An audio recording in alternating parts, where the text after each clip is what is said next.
So everyone, let's welcome our panelists, and you guys have 1 hour, so don't feel like you have to stop at 5. You can go to 5:11. So, and remember guys, we have our virtual audience. There's a couple hundred people out there watching virtually. So my virtual audience, you guys have been super quiet today. So if you have any questions, put them in the chat box. We'd love to hear from you. And everyone in here, if you have questions, raise your hand and let my tech team bring the mic so everyone can hear it. So once again, let's welcome our panel. All right, thank you, Kim. Let's get this party started and close out FutureCon. Quick disclaimer, we are here to give our opinions and advice. What we say is not necessarily the opinion of our companies, but we are here to educate. So take it all and use it as you can, but it's not our company speaking, it's us as people. So thank you again, Kim, for that great introduction. We're gonna dive right into it because this is a power panel and I'm honored to be up here. So Philadelphia is a very tight-knit community, especially in the cybersecurity world. Just wanna ask, how do you all know each other?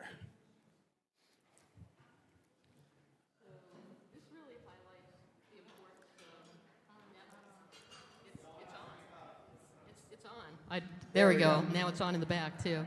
So one of the things we talked about earlier is how important it is for us to collaborate, network, share intelligence.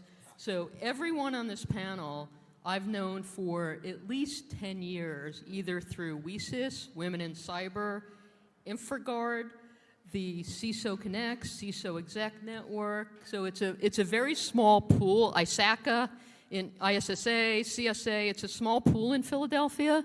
And we were saying earlier, just by the nature of having these connections, like Monday when the news broke for Oracle, we had a text chain. And we're like, hey, what are you seeing? Is this real? Is it fake? So the value of this network, this peer group, is outstanding.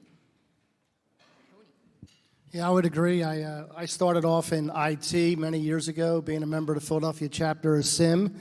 And through there, as my career progressed into cybersecurity, our paths started to cross in various organizations, security circles, the inner circles, and like Donna said, that's how we got to meet everybody. I blame Anahi. No, so seriously, I'm a transplant, spent 22 years in the desert Southwest, moved here to Philadelphia in October of 21, November of 21, I started wearing green stuff. All right, go Birds. I just know if I say anything stupid, if I follow it up with go Birds, I can say anything. But it's true. So a healthcare CISO and healthcare CISOs across the nation, we're a band of brothers and sisters. We fight the same enemies. We hold no secrets. We share information. And, 20 years of doing this, that's how you survive, right? You work through your networks, just like Donna said, ISACA, CISSP, things like that, IC Square, working with those organizations. You put yourself out there, you make those connections, and thank you, Philadelphia. You guys have been amazing, letting somebody from the outside come in. I even told people back west, the East Coast is not rude. They're actually amazingly honest.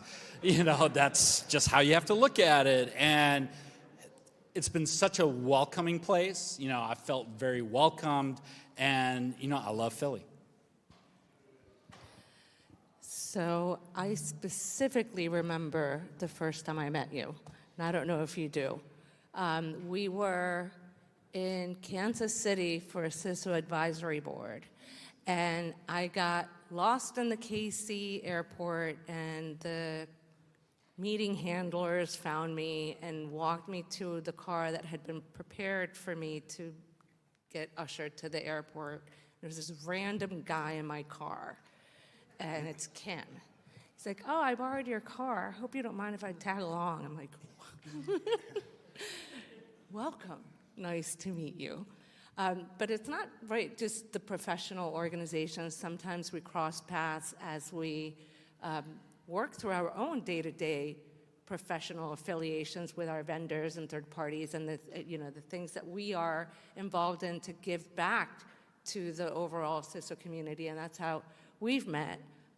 But we were just even talking about, when did we first meet? And we couldn't even remember because it goes back so far, and we're involved in so many things. But I do think that there's so much value in not only giving back to the community, but building networks. As late as last week, I may have called somebody on this panel and said, I need advice. And that person took my call in the evening, and we spent a considerable amount of the evening while my husband sat at a restaurant waiting for me, just sharing and helping each other out. So it really, this network extends in ways that are really, truly special. Yeah, and it's important to note that there are many groups out there and people can get in where they fit in. You don't necessarily need to be a CISO or a VP. There are groups like WESIS who, women in cybersecurity, but I'm obviously a middle-aged male and they're open for me to ask questions. InfraGuard's great. I run the Philly Tech Council for people of all areas. So, if you're looking to start that network, do a little digging on LinkedIn or online, and I'm sure you can find your tribe, so to speak, and grow it from there. So thank you for that insight. So now let's get into the weeds a little bit. Tony, I want to start with you. Being a security leader who's new in your role, maybe give some people insight. What does the first 90 days, what does it look like for you stepping into a new role and, doing your thing? Yeah, so I always have a 100-day plan going into a new organization that I kind of repeat and follow. But the key is to first get to know and understand the culture of the organization that you joined, the business culture, the employee culture, to understand what their appetite for risk is as an organization. And then from there, I go into, what has recently been performed. Has there been any risk assessments performed, any penetration tests, any information that can give me insight into what's been done in the past? You can't start a journey and plan where you're going if you don't know where you're starting from. So you always have to get your starting place within an organization. And if those things haven't been done recently, then you start planning to perform them. And that's where not only having a great network of peers like this, but also vendors that I've used in the past.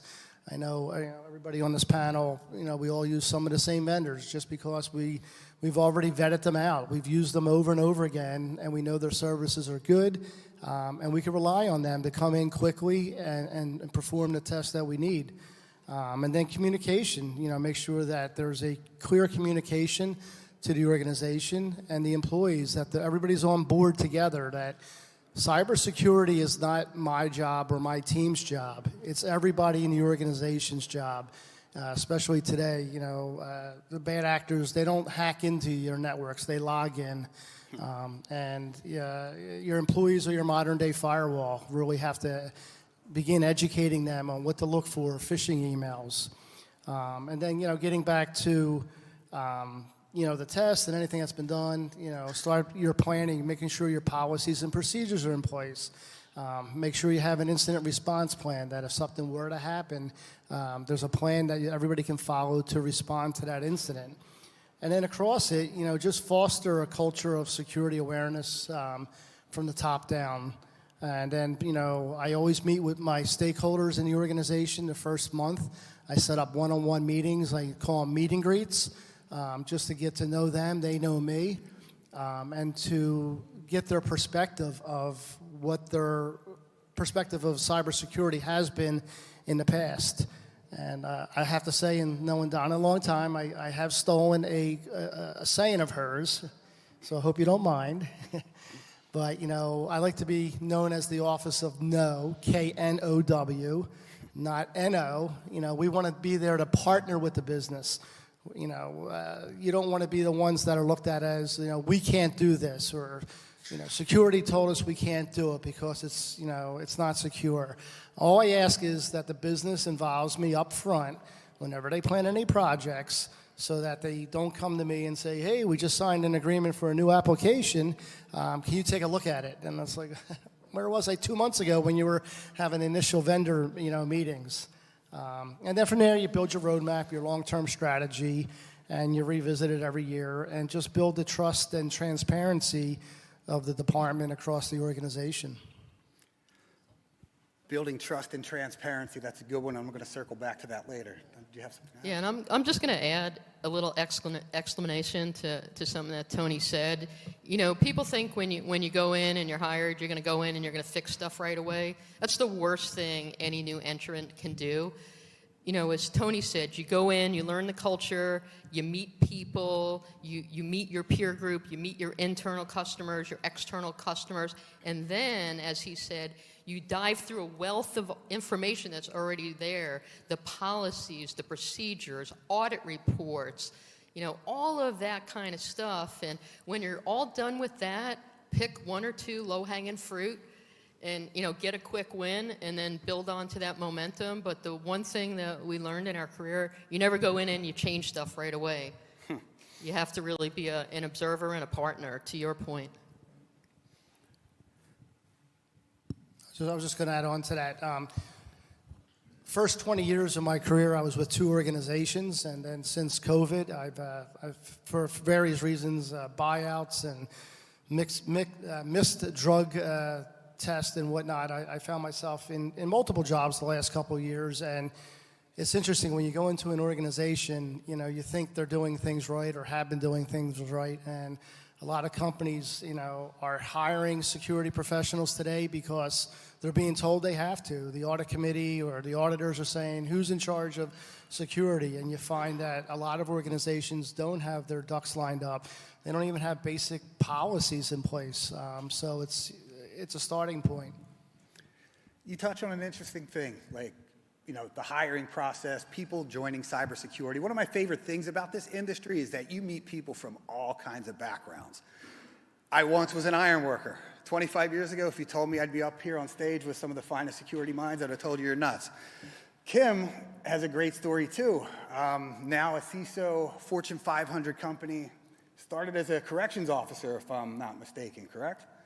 Can you talk about your jump from sweaty Texas jail to being up here up on stage?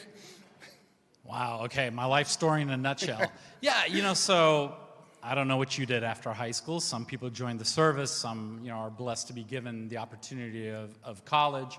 I came from, you know, a Vietnam veteran father who had not even a high school degree, a mother who had no high school degree, but I was technologically curious. Hacker. And my attempt at college was cut short. Hacker. And the only job in town was to be a corrections officer. I lived in Huntsville, Texas. I'm actually from Norway, living in Huntsville, canceled out the European accent, but I didn't pick up Texas. But all the time I knew I was good at technology. I would tear apart the TV, put it back together. I would skip class to go to the computer lab where there was no authentication to play LP MUDs. I started programming because I wanted to be better at the games. I hacked Doom to make the rocket shoot slower. It was this curious technology, and one day there was a mentor, a girlfriend's dad's friend. His name was Jock Williams. He was something called an architect at Pilgrim's Pride, and Jock said, Kim, you need to get Microsoft certified. I was like, what's that? He goes, I'll send you a book. When I became a CISO, on LinkedIn, I found him and said, Jock, thank you. He goes, Kim, I gave you a book. No, you didn't just give me a book. You told me about something that a kid in Huntsville, Texas didn't know existed. Sometimes that's all you need to do for somebody, or even for yourself, is to make yourself aware of something that doesn't exist that puts you on that path. And lo and behold, you know, my career took me through companies like Charles Schwab, American Express. I did ISO certification for the World Bank. I mean, it's been a blessing, to say the least, of the experience I've had. That's awesome. And just a key takeaway for anybody in the room who's just getting started, this is an industry where you can make it. You really do have to hustle, but, you know, don't let that doubt, you know, get you down, because there will be days where you want to pack it up and call it a career, but there will be better days too. So thank you for that insight, Kim. So Anahi, I want to jump to you. Great keynote today. You know, I love hearing you speak and on the panels. For people who, you know, want to build their brand, do you have any advice on how to do that and maybe overcome the fear of public speaking and to get yourself out there a little bit? Yeah, so I had a leader early on in my career, first 5 years, who said, if you want to progress in your career, you need to invest in public speaking. And at the time I was young, out of college, didn't really take to heed, but still listened. And so soon thereafter, I started getting opportunities to present internally to managers and leaders in the organization. And I would see spots. I would be doing presentations about something so simple and just was terrified. And I would play back my presentation and critique it and think it was awful. And just, it was a horrible experience. And then I started getting opportunities to speak at cybersecurity conferences. You know, I got an information security officer job, and it just felt like it was part of what I needed to do. And I remember walking to a podium after a CISO ExecNet summit, because they used to have do healthcare summits in Philly, and thinking the whole time, I'm gonna trip, I'm gonna fall off the stage, I can't see, like I was still seeing, years later, still seeing those spots. My heart was pounding, but the one thing that I've always believed in is I can do anything I set my mind to.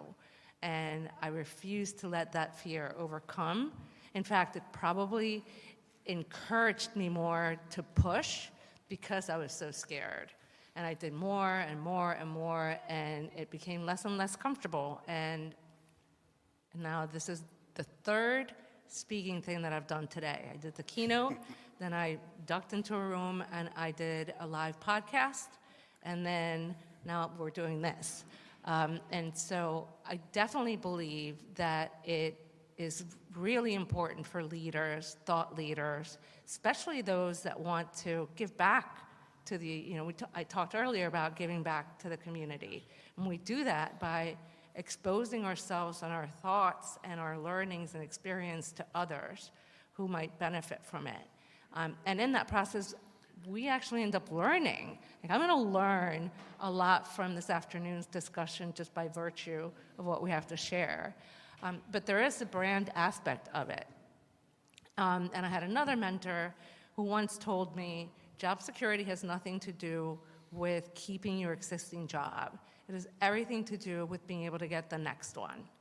And that resonated with me.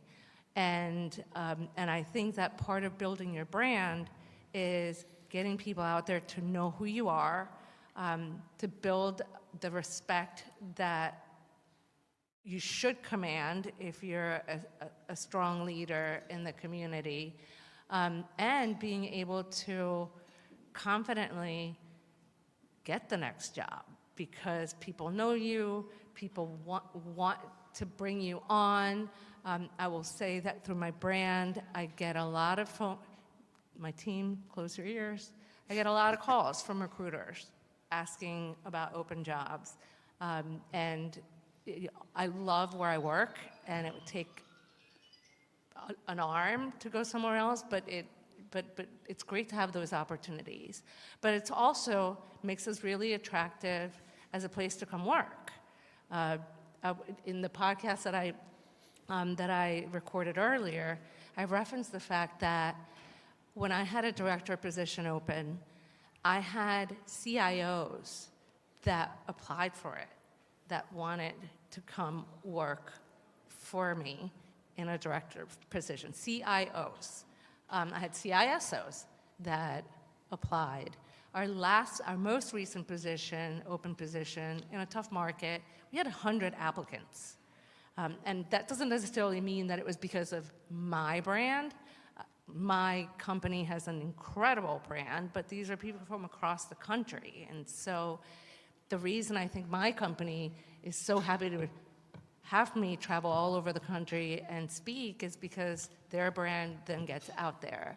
And so leveraging things like LinkedIn, doing speaking engagements like this, just being out there, contributing, mentoring, sitting on boards that, public boards that, I'm sorry, not public boards, but not-for-profit boards that are giving back to the industry. All of these things help you make connections, help your brand, but help you to have command of how your day-to-day go.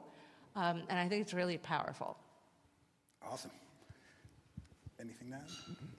Yeah, I think one of the things that Anahi mentioned tangentially is the value of social media and that part of your network. When I was in graduate school, I did a SWOT on my social media presence. And for those of you that follow me on LinkedIn, that's why I post so much. And that's why I only post on 3 topics. Because what I learned is that I needed to build a brand, and I couldn't just post about stuff that I liked or was interested in. And then I also had to measure the results to see what other people are interested in. So long time out of school, but I still follow that same model where every morning I set aside time, I use a data aggregator, I follow people and companies that are of interest to me, and then I concurrently post them on LinkedIn and Twitter. But even today I have, like Anahi, I have a job posting. My LinkedIn and Twitter has been going crazy from people that follow me that see that value in my company because they're familiar with it and in my leadership style and my brand, and they're like you said, we just want to come and work for your company because we see your socials, and I've hired a number of people as a result of them following us on social media. So I really want to put a big exclamation on that one. Yeah, and if I can give a last bit of advice, make it a priority to build up your soft skills a little bit. You don't have to get to the point where you're on stage public speaking, but if you do have those basic communication skills, that can advance you in your career. Cyber people, you're not going to be talking to the tech people all the time. There will be times where you need to communicate with other departments, and you don't want to start out with layer 3. You want to talk, a little bit of their lingo. So, and I understand it's hard, it takes time, so even a conference like this, perfect opportunity. You see somebody, say, hey, what brought you here today?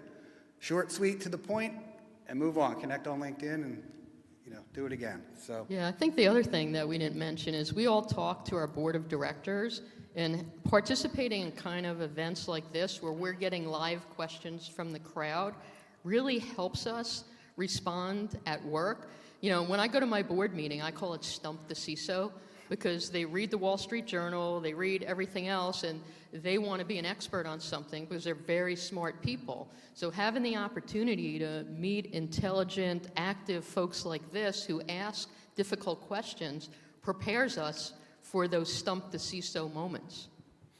So Donna, I want to stick with that and talk about your career path a little bit. You started from pretty much the ground floor up to a respected leadership position. Any tips to navigate like the corporate politics and, get from one level to the next? And anybody else, you're welcome to chime in as well. Yeah, I literally started in the basement at Prudential. So, I was underground in that bunker, running cable, IPLing the mainframe, all that kind of fun stuff. And I had a manager come to me and offer me this security role. And I knew nothing about security, although technically mainframe was kind of like security because we did RACF and that kind of stuff. And I took the job. And one of the biggest lessons I can give anybody is when you have a mentor, a coach, an advocate that comes to you and sees something in you and says, I want you to apply for this. Apply for it. Because they see something in you that you didn't see in yourself. And Kim told the same story, just a different flavor of it. And here I am almost 30 years later. I've had a couple of 8 to 10 year gigs at 3 of the best companies in the world. And I wouldn't have done that if that one leader didn't say, I think you should do this. I see something in you. Because I also was the one taking stuff apart, taking apart the radios, naturally curious. And they saw that at me before I saw it in myself. That's awesome. Anybody else have insight to share? Yeah, I can share an insight. There was Jock Williams at the beginning of my career, and then, when I kind of tapped out the technical, track of being, the smartest security guy that I thought I could be, I wanted to make that switch to leadership. And the church I was attending in New Mexico, lo and behold, the former CEO of Wackenhut, at one time one of the largest management companies of private, prisons in America, happened to go there. And he was like, hey, Kim, you're wanting to make the switch. I charge $6.50 an hour for this, but because, we're brothers in Christ, I'm going to help you out. And I got something that you can't, that is invaluable. And he took me under this wing, and it was kind of like doing push-ups and sit-ups for a year, and it changed who I was. I had to rethink everything. I wish that book Rethink was out then, but I did. Everything I was comfortable with, I had to let go of. Everything that made me feel empowered, I had to let go of. And this gentleman just took me on a journey, and I allowed myself to go on that journey to say, I don't know this. How do I handle these tough situations? How do I influence versus command? When do I have to command? When do I lead? And it was a growing journey, and through that, I was able to achieve and become a CISO, but truly I had to disconnect the technical part of my brain at one point, and it was through that mentor and my ability to be vulnerable to achieve that. That's awesome. Yeah, and just if I can add, just get out there and grind. Day's work for a day's pay, and it's going to add up over time. Put in that sweat equity. So, all right, let's take it back to the nitty gritty. What keeps you up at night, threat-wise? What's on your mind? What are the biggest concerns out there? Anahi? I shared it at the keynote, which is patients' lives. At the end of the day, everything that we do is two hands away from the patient. Every choice we make in the name of cybersecurity has some level of impact on our patients, whether it's through our clinicians or whether it's directly to our patients.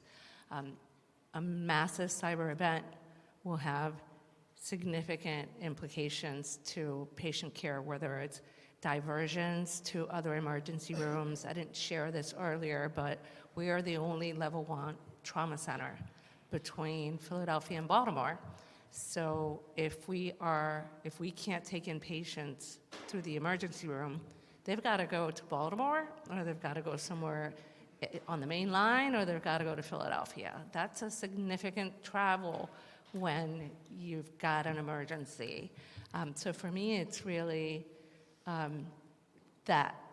And, I love telling stories, obviously, if you heard me this morning. But one story that the scariest day of my career was, I had just started ChristianaCare. We had a ransomware scare. It turned out to be nothing.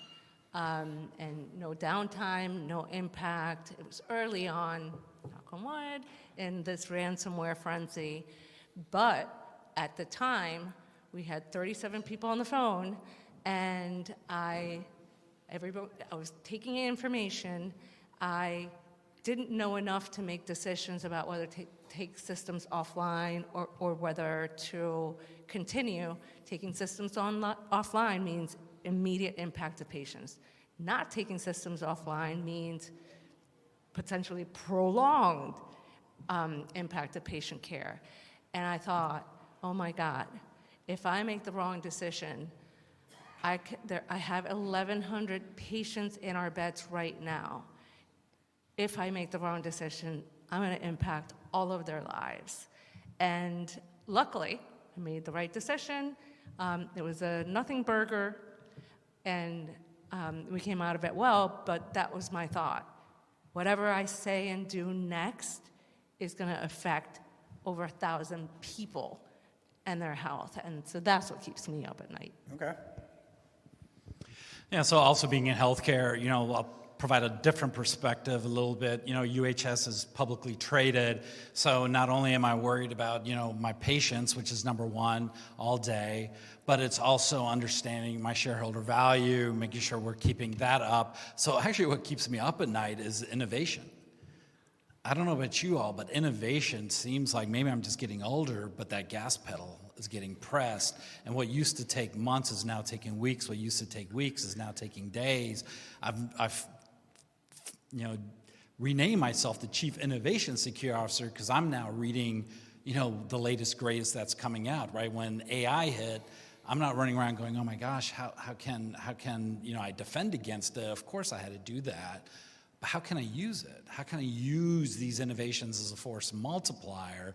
So what keeps me up is really thinking about how do I embrace these new technologies? How do I embrace these business innovations, not only to force multiply my team, but to maybe even ask my own company, what are we thinking about in this space? How do we plan to perhaps use AI to provide better information to patients versus people? You know, if you ever find yourself in a exam room, right? Doctor walks in, usually there's a person on a keyboard behind them. Why? Why isn't that just a piece of AI that's ambiently listening? Oh, I do business in 38 states. How many states allow me to record a conversation without notifying you, right? So that's why I look at innovation. So the business is innovating alongside me, and I'm innovating alongside them. So what keeps me up at night is just that pace of innovation. And I'll take that also with AI. While we use it to enhance our application, I think what scares me, and getting back to your employees being your weakest defense, and is how sophisticated AI is becoming. You know, the phishing emails are no longer, you know, crazy text of different fonts and this color and that color. AI is being used to really generate really good fake emails. There was a case a year ago in, I think, Denmark, where there was a video conference call, and the person in finance thought they were absolutely speaking to the CFO of the organization on a Teams video chat call. And it wasn't. It was all AI-driven, and they convinced them to transfer $25 million to a foreign bank account. So as it gets more sophisticated, while you can use it in your defenses, the bad actors are also getting that much better at it and making it look so realistic than it has been in prior years. Hey, Donna, before you go, I want to just share an example, because some people in the audience might think, really? Was that person dumb? Or, but just to have a little fun, or get myself out of a job, I had our Innovation Center create a video of me talking to the board about the threats and risks of AI and deepfakes. And it was a 2.5 video of me speaking to them, and it had cool graphics in the back, and it was like sexy, it was awesome. And I played it for our board of directors, and when it was finished, I said to them, I had nothing to do with that video. They're like, what do you mean you didn't have anything to do with the video? It's you. Like, they grabbed a video interview off of Google, an image of me. They went to an LLM, said, give me a script for a CISO talking to their board about AI threats, and they fed all of that into an AI model, and for 19 cents, they were able to produce a 2.5-minute video that our board believed was me. And I speak to our board every quarter, so it's not like they're not used to me. And so to underscore what you're saying, our own board fell for this. Yeah, and again, you say, who would ever fall for that? And I've had VP levels get these phishing emails on their text. And literally about 2 months ago, I was in an ELT meeting, and our CEO was in the room with me, and his name's James. And I get a text message like, hey, Anthony, it's James. I need you to go. I'm in a board meeting. I want to give everybody a gift card. I need you to go to Target or Walmart. So I knew it wasn't him, and I played along with the bad actor. I said, okay, just give me a little bit of time. And I walked him through. He's like, did you go yet? I was like, I'm on my way. And I go, okay, I'm at Walmart. What do you need me to do? And he's like giving me these exact instructions, like find these gift cards. What values are they? And I took it so far, and then I dropped off. But in 2 prior organizations, I've had people. I actually had one individual was a VP and got one, left the company, drove out to Target, got the gift cards. The transaction was denied by the credit card company as fraudulent. He called them up and said, no, you don't understand. I need this. And he put the transaction through. He scratched off the codes on the back, took pictures of them, and it's really why you just have to make sure your employees are really well trained on what to look for. They covered so much, I'll try and do something that's totally different. So, and not to get political, but one of the things I'm worried about is the regulatory environment. You know, pushing things to the states, eliminating the ISACs, the Information Sharing and Analysis Centers, you know, the new SEC regs, like all that stuff adds a burden to our role as CISOs. And our primary job is to protect the company. And you can't have 50 different standards. And it just makes our job complicated, especially when it changes every day. But I think the biggest impact is what I'm seeing in the threat sharing, because we all know that intelligence has to be timely, accurate, and actionable. And you can't just pick one or two of those things. So it's becoming increasingly hard. I'm seeing less information sharing through the ISACs and other agencies. The other thing that keeps me up at night is the supply chain. Supply chain security is a big issue, and it's not that we don't have great governance programs. We do all the right things. We work with our internal partners. We have great contracts. We do security assessments and vendor reviews and quarterly business reviews, but those are all point in time. And, you know, people could do everything right and bad things can happen, so it's not just the people that fail those assessments. Sometimes it's the people that get an A on that assessment. And I think the last one, and we talked about innovation, I believe people fight people and machines fight machines. I've been doing this for over 20 years, and in the old days, you actually had to have some skill to be an adversary. Now you can buy it as a service, ransomware as a service, anything as a service. So they have the advantage of that network, and we're restricted by our corporate governance, our culture, our policies, our funding. So it really makes it very difficult in this environment to fight an advanced adversary when they have unlimited time, money, and resources, and they're sharing data. That's a lot to worry about. This industry is definitely not for the weak of heart. And I want to double down on the deep fakes. Just my personal opinion, that's only going to get better and better. So do what you can to train your staff. So let me switch it up. And this is a little off script, but we talked about the nightmares, right? What do you love best about cybersecurity or your role in this industry? Are there something, you know, what's your favorite thing to do? What do you kind of geek out about? So what I love best about cybersecurity is that every day it's different. So I can't plan my day. I don't know what's going to happen. And it's not that I'm an adrenaline junkie.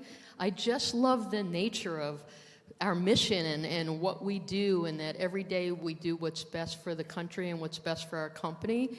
The other thing is, and Kim and I alluded to it too, is I'm a continuous learner, and this is one of the only professions where you have to learn every day, because the market is changing, the technology is changing, the threats are changing. So I'm excited by the fact that I can't be stagnant and I have to learn every day. Tom? Yeah, I would say the thing I like best is it's kind of like a mentorship, but just when you have employees that don't understand it and that aha moment when you explain to them or show them how something they can do that is innocent in their eyes could have a significant impact on the organization, and just, you know, teaching them and seeing the light bulb go off, like, wow, I never thought of it that way. And that's just, you know, the mentorship and the training part that I enjoy. Yeah, I can piggyback on that. My best day is when my team is just killing it, and I just kind of get to sit back and go, I said nothing today, you know, and just watching them succeeding, setting them up for success, and, you know, answering their questions or providing the mentorship that they're looking for. That, you know, that's one of my best days. Or when I see them solving really hard problems and they're working together and they're, you know, going from cube to cube, you know, working with other teams to solve these really difficult problems, and people aren't pointing fingers. You know, I love that. And again, you know, the innovation when, you know, the organization comes in and says, hey, we've got 23 AI projects. And I even had one of my architects I just hired recently who came from Lockheed Martin, and she's like, you know what? I had no idea coming into healthcare, I would get to work on technologies that you can't Google answers to.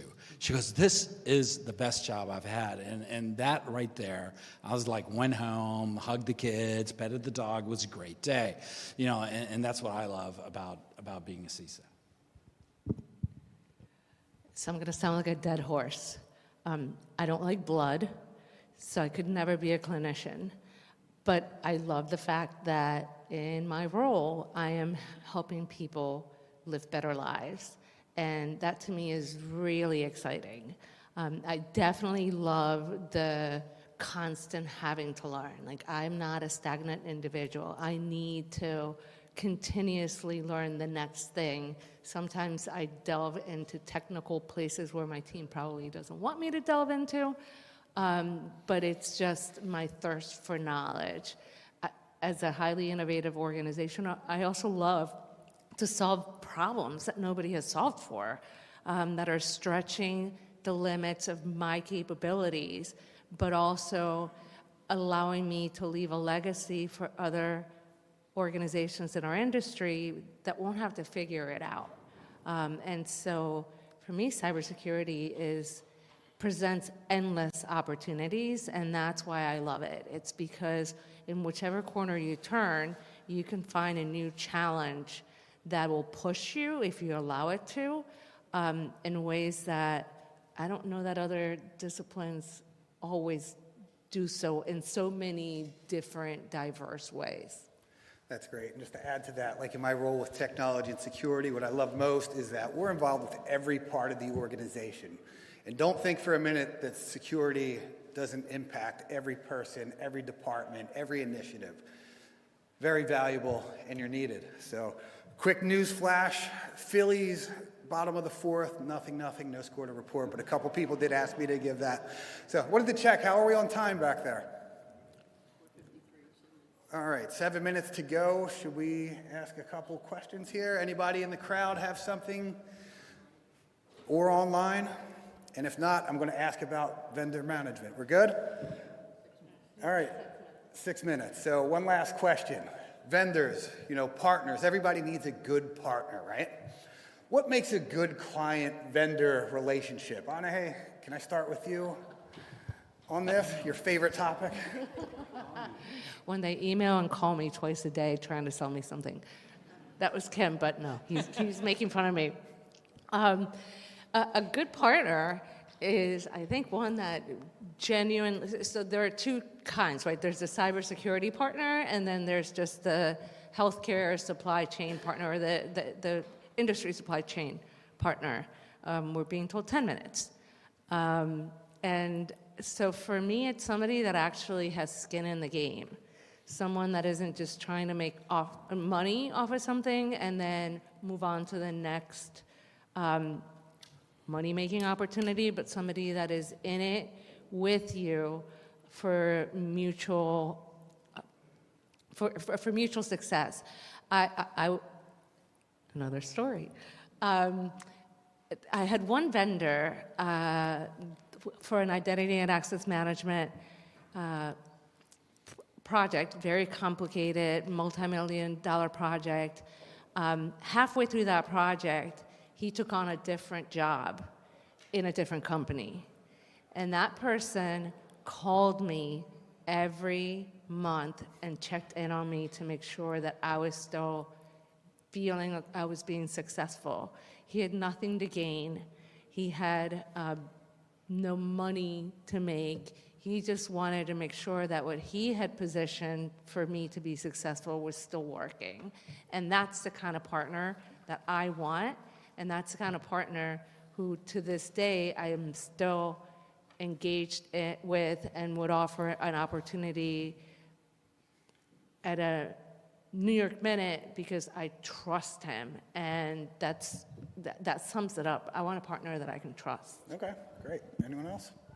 I was laughing when she got that question because Anahi is very vocal on social media on what she thinks a good partner is and a bad partner. So that was my laugh because we get a lot of cold calls. And, the typical one, and, if you go back to the CrowdStrike outage, you'll have 10 vendors that want to, consult or do something to help you for a cost, whether it's staff aug or changing a product. And for me, a true partner it's a partnership between both of us. So I negotiate fairly because we both have to win, and then we have to support each other throughout the terms of that engagement, however long that is. And I know for the partners that I've used throughout my career, and I was talking with some of the folks out there earlier, I've followed some of those sales reps to 3 or 4 companies, because when products are equal and costs are equal, it comes down to service and support.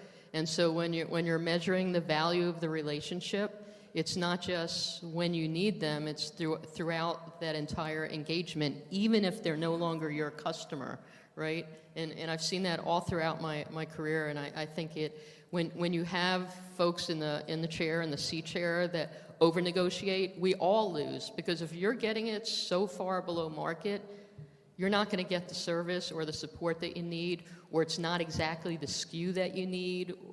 So you have to be fair, and I really think it's a two-way street. It's a true partnership. And we talk to each other. And what that means is I could be sitting in a pitch on you. I'm firing up signal that doesn't have a reporter in it. Hey, Anahi, so-and-so says their product is in use. What do you think? And during the sales pitch, I'm actually talking to 5, 6, 7, 20. I literally have almost 100 CISOs from, you name the company, from Unilever to Intermountain Healthcare, a call away. So don't think you're going to pitch us on something that somebody else is doing. We know those people. And the partnership really is give me a fair deal, but take care of me. My best salesperson ever, 2010, configure broke out at a company I was at. I called everybody I knew. This one company came in, and they dealt with it. There was 2 issues they couldn't solve, and he says, Kim, we can't solve this, but you know what? Here's 2 people you can call. They can solve it. I can't. There was nothing in it for him. To this day, I keep up with that person, because when you solve problems when there's truly nothing in it for you, because what was in it for that person? The relationship. And it was invaluable, and I valued that more than anything. And I don't tout vendors. There are 2 I will, and it's because of that attitude of be that partner to me. Because 0 times in my 20 years of doing this have I answered a cold call that led to a decision, or a LinkedIn, or an email, or a blah, blah, blah, right? So that's what you need to work on, is work on that relationship. Understand who that company is, understand what my challenges are, and we'll have a great relationship. And to piggyback on that, and getting back to the first question that Keith asked, when I'm starting a new position and you need to do things quickly, it's those relationships that you lean back on, and vendors that you've worked with through the years, and you know the relationship, and they're going to give you a fair deal, and if they can't specifically help you with what you're looking for, they'll help you in other ways. But it also helps you to get up and running very quickly when you've already have vendors that you've used for years, vetted them out, build a relationship with them, and know their value, and they understand your value to them also. All right, I'm going to end with this because I'm out of questions and there's a cart full of beer outside. But I do want to ask the team, it's a competitive job market out there, right? Everybody's looking for a job, or, they want to switch. In your opinion, what makes a good employee, or how can somebody kind of, really help the cause and the team and the mission? And that's open to anybody who wants to jump in. What do you look for? So I think first and foremost, it's the passion. Like for me, security is not a job, it's a mission. So I look for that. I think second would be for the EQ, the emotional intelligence, the soft skills. If you're reasonably technical, you can get more technical, but I can't teach you how to care. I can't teach you how to support the customers if you truly don't have that. So for me, it's the soft skills and the mission focus. It's not a job. So I'll take it a few thousand feet higher. The culture. I didn't run away from my former job. I ran towards my current job. When I took that role, when I took the interview, I thought ChristianaCare was in Delaware. Like, who's in Delaware? I'm a Philly snob. I thought it was like a tiny little community hospital, had no idea. But I took the interview because I figured, let me just get an interview under my belt. And I learned about their culture and how supportive they were of not just information security, but their employees and their community. And I walked away from those first interviews thinking, I really, really want to work there. Like, I don't know what to do now. They weren't even on my radar, and I'm desperate for them to pick me. And so that's at a macro level. It's working for an organization that you think you can be successful in and that your teams will be successful in and feel like they're healthy, psychologically healthy. Great insight. And we have a question from the crowd, I believe. Yeah, we have some virtual participation. This is from Cara Coleman. What types of content do you believe is critical for your board members to know about the security program? I'll take a first shot at it. So I have a couple of things, regardless of where I've worked throughout my career, what I like to do at the board meeting. So first, I like to do a look back, what happened since the last quarter I spoke to you. Then I like to do a look ahead, what's on my plate for next time, so what you can expect to see in the next quarter, 2 quarters, 3 quarters. Then I love the power of a story. So for every board meeting, I will take something out of the news or something out of an external event or perhaps even an internal event, and I'll do a kind of a quick and dirty root cause analysis, why it couldn't happen here, why it happened there, areas of opportunities where we can learn from that. So I think, those are always my steady topics. And then all the other stuff is either in the appendix or the back of the deck. So I don't ask for money. I don't ask for anything. They're not management, but I do put the metrics in the back of the deck so they themselves can gauge the efficacy of the program. So the metrics show how the program's working and that we're making the right investments, but I never talk about that. I mean, a lot of the same stuff that Donna just shared, really, it's an educational opportunity for them to understand the cybersecurity space and the threat landscape. It is an opportunity for them to ask questions so that they can fulfill their responsibility as board members in the fiduciary protection of the organization. And ultimately, it's not about metrics. It's really about how we're managing the overall risk to the organization, because they want to know about risk and how we're managing them. Yeah, and I'll add on, every board has its own culture. So, moving between companies, that was one of the biggest challenges, was adapting to the new board culture, and understanding who's on the board. The chairman at my company now has a majority stake ownership of it. The previous organization, it was a not-for-profit, so it was all volunteers. I went from having Sandia National Labs individuals who protect nuclear weapons on my board to now Wall Street bankers, right? Completely different mindset, completely different way they view risk and things like that. And as a CISO, that situational awareness, or as I like to say, back in the day, I read Sun Tzu, know thy enemies, know thy board. Understand what motivates them. One of the first questions I asked was, can I see a previous board deck that the CIO did? So I can understand what's the language, what's the pace, what is it that they want to see? And then even sharing with the CEO, before my first presentation, understand, is this hitting the marks or not, right? And opening yourself up and being that vulnerable, with the group. But yeah, board culture is something you do have to be aware of, because, the answer I give you for what works for me and you go and try it, you might get thrown out on your ear and go get mad at Kim. Well, you got to understand the culture of your board. Any questions in the room?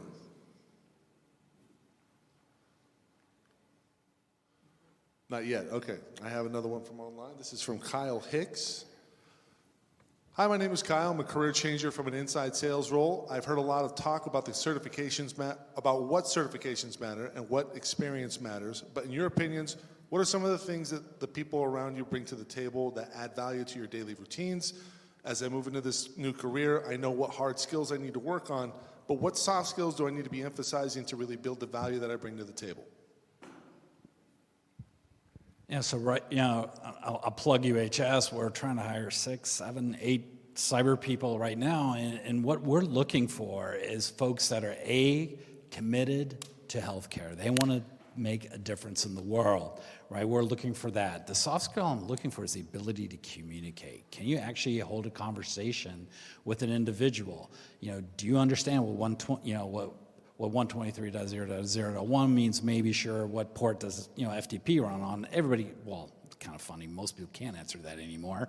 But there was a time people could answer that. But what we look for now is that passion, that commitment, that open-mindedness. What questions are they asking of me? Did you do your homework on my company? Do you understand who we are and who we are in the communities that we serve in? That's a big thing that my leadership team looks for. And when they put somebody in front of me, one of the very first questions I ask, why UHS? What do you know about us is followed up by the second thing. And then usually, it's what do you like to do for fun? So I don't even really get into the nitty-gritty of cybersecurity. It's purely a culture fit when you come and interview at our organization. Anyone else from in the room? Okay. All right, on that note, I want to thank this wonderful panel here. Thank you, Kim at FutureCon. Thank you, everybody. Come follow the Philly Tech Council. Let's go talk over a drink outside. Okay, the last thing of the day, you should see all these prizes. If you didn't do the prize card, you're going to be kind of bummed when you see what we're giving away. Thank you to us. Thank you very much. You guys are awesome. If your name's in here and you're